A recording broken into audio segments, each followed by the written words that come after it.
Thank you. Senator McKenzie, you've got the floor. Thank you very much, Chair, and I thank the committee for their indulgence. Chair, interesting to see you again. You've had an explosive day, I imagine, listening to the evidence of Ms Holgate this morning. I just want to return to a line of questioning we started to explore at last estimates around Ms Holgate acting within her authority as CEO, whether you as chair or not would have sanctioned the purchasing of these gifts for senior executives. She did operate within her authority, as the Maddox review found, did she not? There was no policies that she contravened, there's no doubt about that. That's right.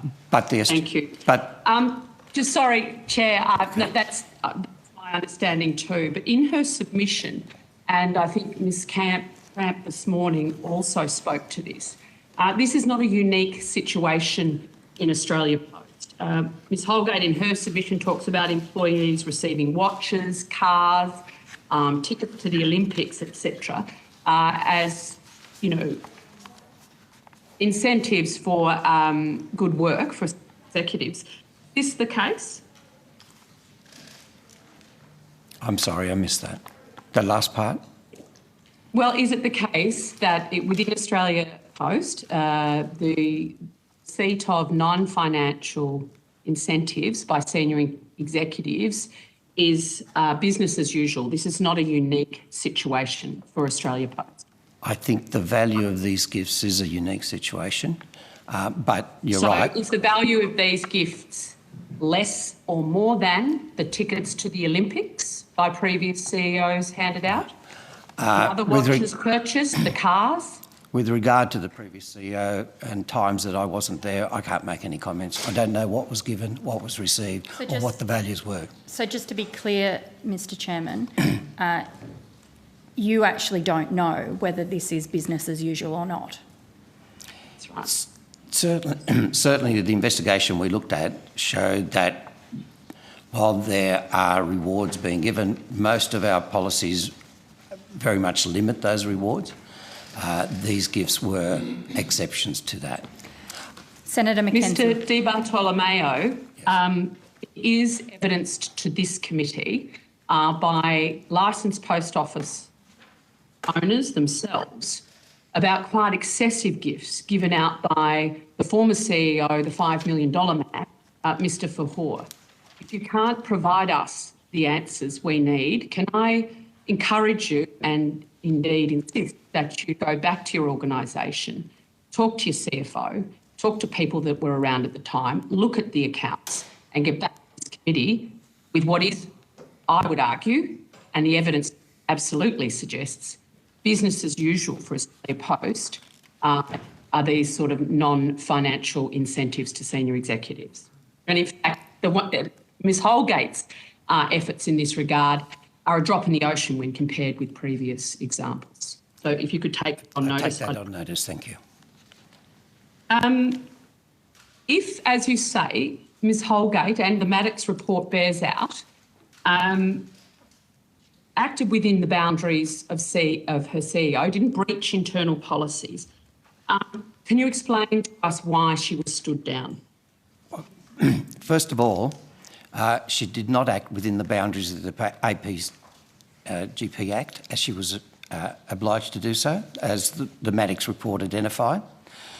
And she wasn't stood down, she stood aside.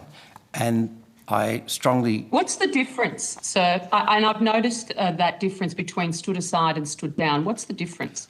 Well, what I wanted, and had lots of discussion on this on the afternoon in question, wanted her to stand aside for 4 weeks for the duration of the investigation, so she could concentrate and fully work in preparing for that investigation, while at the same time we could appoint someone else to do on an acting basis to do the CEO role, as we were in the midst of planning and preparing to execute the largest parcel delivery exercise that we'd ever had at a time when COVID restrictions... I understand. I'm trying to get to the bottom the difference between stood aside and stood down. You're saying you never sought her to stand down. You only sought her to stand aside. Is that correct? To stand aside for a period of 4 weeks. Right. So you didn't make any representation to Minister Fletcher that she not be stood aside? You didn't fight for Christina, given that Christine, given that she was the CEO that you've spoken about in your opening statement today? When the Minister first rang me early that afternoon, post the question time, he advised me that, he was going to instigate an independent review of the circumstances, investigation in the circumstances surrounding these watches. He wanted me and the board to support that investigation as required, and he would like Christine to stand aside during the term of the investigation. Sorry, Senator McKenzie. Did you actually make a representation to Minister Fletcher at that time that standing Christine aside, Ms Holgate aside, was not required? I question whether that was necessary, but clearly came to the conclusion that it was in Christine's and Australia Post's best interest if she did, primarily for the reason that I answered earlier. I wanted Christine to focus on that, and I wanted a CEO who could focus on the business of running Australia Post at a time when we were going to have the largest volume of parcel business ever experienced, something like 50% higher than the previous Christmas, which already was a record, and doing so under COVID restrictions that still applied. Finding 10 of the Maddox report states various interviewees have said Australia Post has commenced or will shortly commence an internal review in relation to matters such as its policies applying to give some benefits. I mean, Ms Holgate's lost her job and has made significant representations to this committee about the destruction of her reputation as a result of fallout. You didn't reach any internal policies, in your own words. So where is that internal review up to, given the enormity of the consequences for the former CEO? Independent of the independent investigation that was taking place by Maddox, the board immediately after that asked for a review of all our policies and procedures to see exactly what the circumstances were and how that may be reviewed to better inform. So, for instance, Christine Holgate this morning talked about the fact that her expenses were approved by the Chief Financial Officer, and they were, so that was independent to her. However, best practice is that the Chair should approve the CEO's report rather than someone who reported to her. So that's one of the changes that, for instance, we've made. We've identified a total of 32 separate actions to further strengthen and improve our processes and procedures around these matters. And so you really needed to change the policy, didn't you? You didn't actually need to change your CEO. We never changed the CEO, Senator. We didn't want, that's not the evidence of Ms Holgate to this committee. It is my evidence to this committee now. In my opening remark, I said we never wanted to lose Ms Holgate as our CEO. Well, you did very little to try and keep her. And your opening statement was very clear. So do you think then, if she hadn't have resigned, that Ms Holgate should still be CEO of Australia Post? Yes, I believe she could have been. You're willing to provide Ms Holgate? Hang on a second. Hang on today. Hang on a second, Are Senator. You willing to provide Ms Holgate with a public apology for how she's been treated? I think Christine Holgate's been treated abysmally, but I believe the board and management did the right things by her. I know there was talk about not getting this. So no apology? Sorry? No apology for Ms Holgate from Australia Post? I don't believe Australia Post owes her an apology, no, but I do believe she's been badly treated. But it's all somebody else's doing, is it? Well, I think the environment that was created at the time from from that afternoon on through Parliament and the media thereafter, and lots of everyone else who bought in, yes, certainly, created a set of circumstances that made her job and her life very difficult. Does the Prime Minister owe Christine Holgate an apology? I'm not here to talk on behalf of anybody else as to who owes an apology, but all I'm saying is I understand the hurt that she felt and appreciate it, and we tried to do as much as possible to assist her.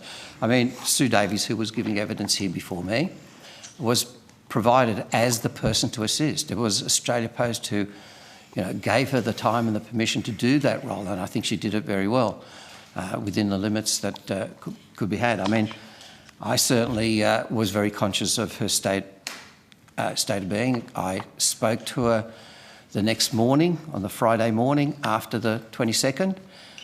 We had a lengthy conversation asking her how she was.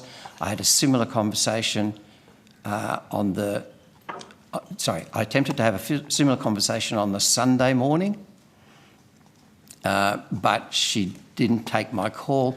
She then texted me, and then if I could refer, in fact, to Christine Holgate's own submission, I called her and she messaged me, "Lucio, my apologies, I have not picked up. I'm trying to preserve my mental well-being. I'm aware Sue has sent the letter. I will read it. As ever, will support the organisation in any way I can. Christine." I responded in text, "Christine, you have nothing to apologise for. I was calling to see how you are. I can't envisage how difficult this is for you after all you've done for Australia Post. Can we provide you with any assistance? Christine, just remember there are many of us who hold you in the highest regard and always will. Do what is best for you. Call whenever you want. Lucio."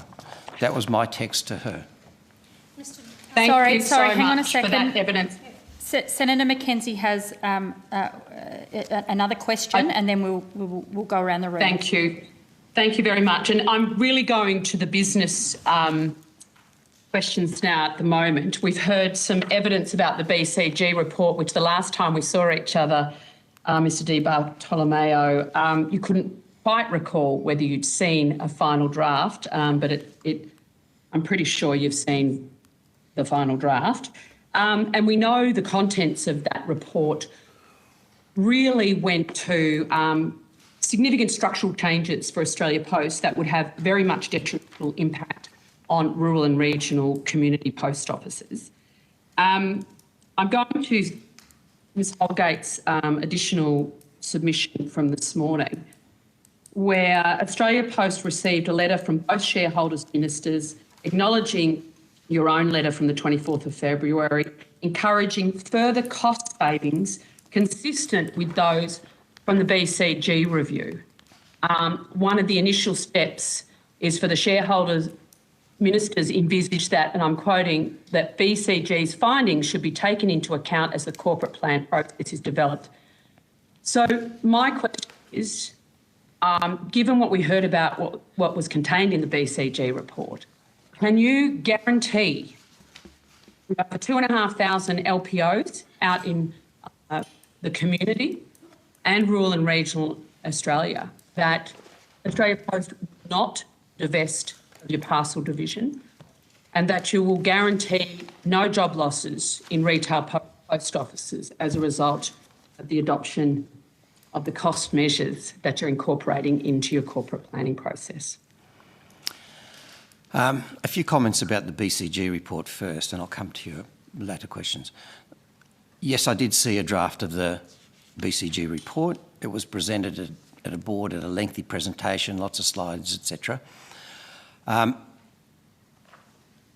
That report established a number of potential options that should be considered in any reform or potential opportunities to enhance the performance of Australia Post.